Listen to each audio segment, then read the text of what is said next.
What if Naruto was the reincarnation of all Otsutsuki Part 1? Let's go. It all started when the Otsutsuki elders had a council meeting to discuss their war plans. It was complete chaos. Everybody was arguing, screaming. I think one guy even pissed his pants. However, Ishiki, the leader of the Otsutsuki clan, stood up and yelled, "Silence! I have a plan. We will combine our power to make one ultimate being, similar to the tailed beast we used to conquer planets as Plan B. However, this being will not be a tailed beast. It'll be an Otsutsuki. It'll be like an incarnation of all our power and might." However, the people didn't like the idea, so Ishiki had another one. It wouldn't be ideal. He would be killing others to make that being forcefully. It would be almost as if it was his own son. It was another Otsutsuki.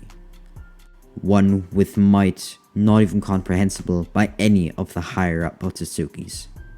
One that rivals even others' perceptions of what a god could be. Ishiki remembered sending his wife 1,000 years ago to a planet named Terra, or in their language, Earth. However, he had heard nothing of her since then.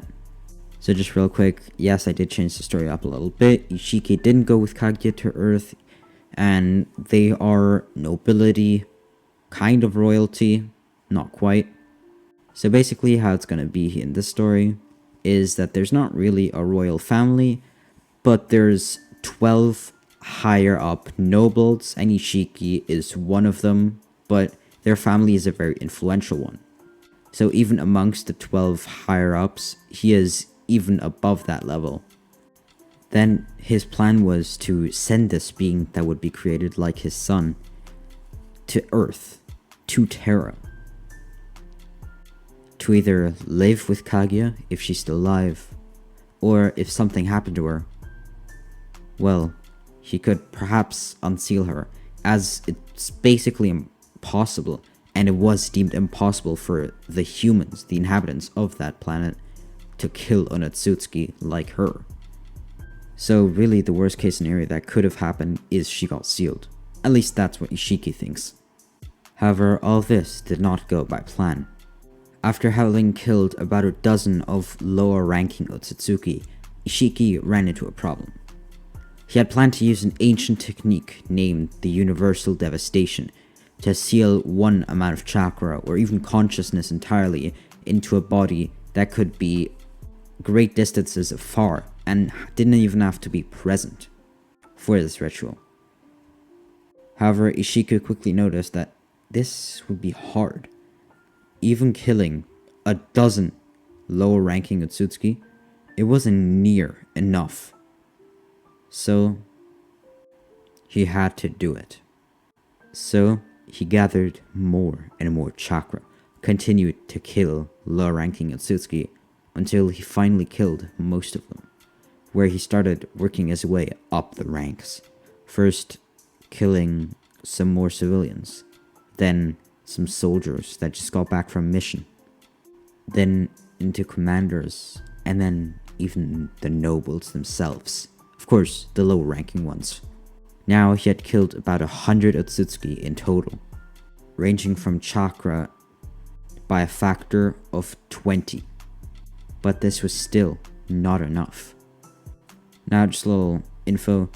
Of course, he was stronger than any of the civilians and even the soldiers. Ishiki was strong, at least he was in this story.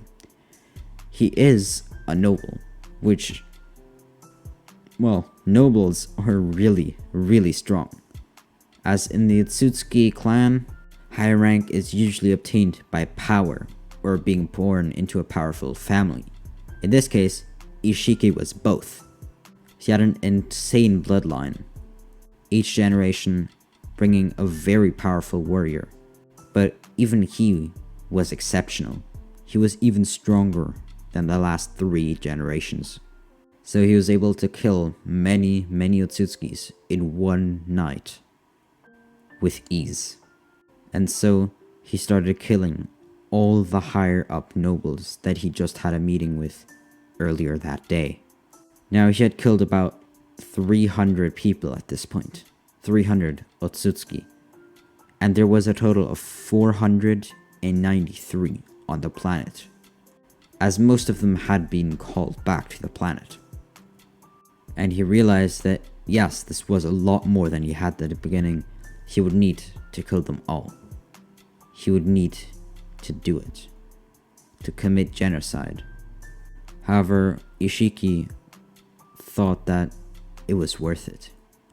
Not only would the Otsutsuki not die out, because this being would still be an Otsutsuki, but also their numbers were dying out anyways. They didn't bear many children, as they lived very long. And so, finally, after having killed all of these innocent people, with blood on his hands, and a mind that hadn't even completely comprehended everything that had just happened the past few hours, he was at an altar, giving up all the chakra he had just collected, and he himself gave up his own life as fuel for the altar. And so he funneled all of that power, as well as some more, into a human child, a baby to be exact, that would just be born right now. A little bit of extra power, and likely a lot of knowledge too, would be Kaguya's bloodline, as she did have children with a human. And Ishiki saw that there was 3 beings roaming around, looking for a new host, as they'd been looking for reincarnations of themselves in humans for many, many generations. And so Ishiki decided to take them out of their misery and reunite them with their own clan. And the next thing he knew, he was inside the mind of a baby boy. Ishiki, as well as many, many others, were no longer on their home planet, or in their own body. Now Ishiki did try sealing Kaguya in this boy, whoever he would be, as well, but it didn't quite work. Not only was he super far away, so it was kind of hard, but she was sealed, so there was only a small fraction that he was able to seal inside the new vessel, as it was the part that was leaking through the seal. It wasn't a very well done seal. They would actually have to unseal Kaguya from her slumber, if that would ever be a possibility, to completely seal her inside this boy. But that would be for the future. Now we cut to Naruto's point of view. He was born, and nothing really changed here. A masked man by the name of Madara Uchiha attacked the Leaf Village, specifically Naruto's birthplace, and Minato, and the nine-tailed Jinchuriki Kushina, who had been incredibly unstable because of the pregnancy and then birth. They were Naruto's parents. And whilst Minato and the supposed Madara Uchiha were fighting, the Nine-Tails was roaming the village. However, Minato would soon be done and then started fighting the Nine-Tails. And then, when the Nine-Tails was about to kill Minato and Kushina, Black Zetsu intervened. He had felt this immense Otsutsuki power, and especially Kaguya's power, and could not let this boy, whoever he was, whatever he was, die. There was something special about him, which is why, out of instinct, Black Zetsu undid the Kekkei Genkai on Kurama and started weaving hand seals. He did the Reaper Death Seal, and then sealed the nine-tailed beast into this boy. He was blatant, and there was likely no way that he could explain this to Madara in any sensible way. But he did what was right in his mind. He was Kaguya's will and wanted the best for her and her family. So, sensing all of them inside this boy, he couldn't go on with the plan. He couldn't let this boy die. Now I know Black Zetsu isn't really a fighter and doesn't technically even have chakra, but 2 things I'm going to say here. Number 1, he's able to use the Reaper Death Seal because he doesn't really have a soul, so he won't die from using it. And number 2, since it is a what if, Black Zetsu can do whatever he wants. He asked me, I said it's fine, so he'll do it. Now, moving ahead 4 years. Now, Naruto is like an avatar, if you've seen Avatar: The Last Airbender. He has the wisdom and power of all his previous reincarnations and can access their wisdom at any point, if he has the control to, that is. He has it inside him. The question is, can he control it? Now, Naruto is actually really powerful for his age. Of course, he got a little bit of training with Minato. I mean, nothing serious. He just wanted to have some fun and also see what his son can do. And therefore, Naruto did learn a little bit of chakra control, but for some reason, it was incredibly easy for Naruto to do it. And so he learned tree walking and water walking. Also at the same time, whilst it was pretty easy, there was a lot of chakra, so even whilst he was able to control some of it, it was nowhere near. And even this much that he felt wasn't even near what he had in his capabilities. This was so much less. Anyways, his taijutsu skills are, well, better than an average 4-year-old, but I mean, he would not win against an average 8-year-old. Let's just say that. It's nothing crazy, but it's not that good. And his best jutsu so far is doing a regular clone jutsu, but for 4 years old, that's actually really good. Now, one afternoon when Naruto was training all on his own, pushing himself to the limits, he was upside down on a tree branch. He was shadowboxing and focusing his chakra on his feet, when suddenly it was too much. He fell unconscious, and therefore letting loose of his feet's chakra, and then falling on the ground with his head first. Naruto woke up in his mindscape, and was in a sewer-like place, with water about 1 centimeter high. But for some reason, even when he bent down and touched it with his fingers, it wasn't wet. The water wasn't wet.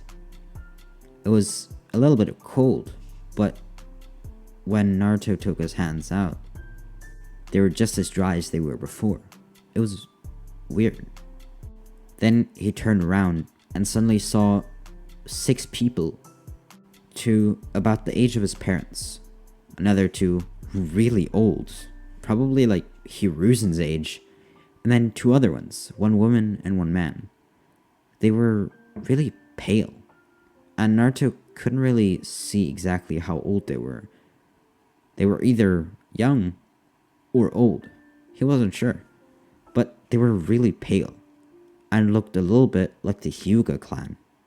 However, even more interesting was a massive fox behind them. Hey you, fluffy thing. Are you talking to me? Who are you? What's your name? What's my name? Also, I'm not a fluffy thing. I'm a proud fox. I'm a tailed beast. Also, my name's Kurama, if you really want to know. Nice to meet you, Kurama. My name is Naruto. Naruto Namikaze. I'm the son of the 4th Hokage, because Kurama didn't actually kill Kushina or Minato. And yes, Kushina will also stay alive, even if she did have the Nine-Tails be unsealed from her. A little bit was still left, and since she was an Uzumaki, she did manage to pull through. And of course, Minato wasn't skewered by the Nine-Tails, and didn't have to use the Reaper Death Seal. And then he turned around to question the 6 people behind him. But that's going to be it for today's video. Hope you enjoyed. Make sure to like, subscribe, and I'll see you in the next one. Peace.